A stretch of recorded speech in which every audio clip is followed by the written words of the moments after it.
I think it's always been a trait of and a characteristic of the American citizen, in all due respect to citizens of every other nation in the world.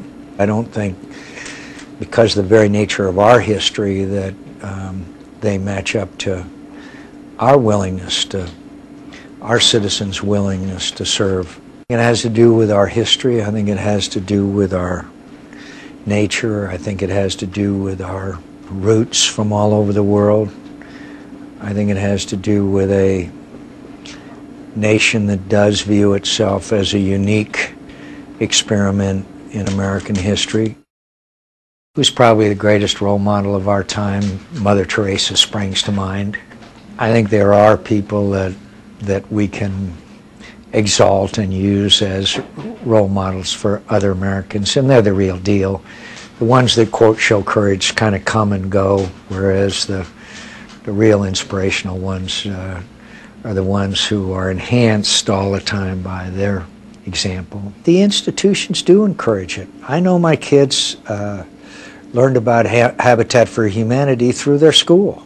It wasn't through Cindy and me. I'll admit they were Catholic school, but part of their curricula was go down to St. Vincent de Paul and work one day every 2 weeks or whatever it was.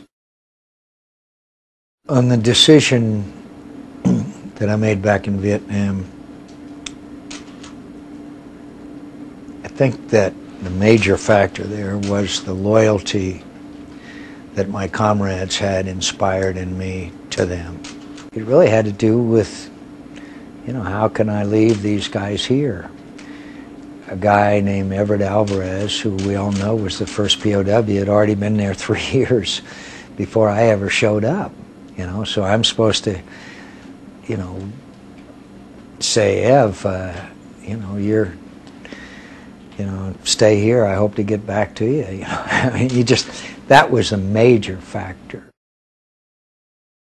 I watched in its entirety the speech he gave in Wisconsin. Yeah, I think he's asking Americans to be part of an effort to bring America to its best days, to draw us together. I think he is certainly saying that in a very articulate fashion. Sometimes you have to seize the moment. You know what I mean? There are just times when you seize the moment. The Challenger disaster, the attack after December 7th, 1941.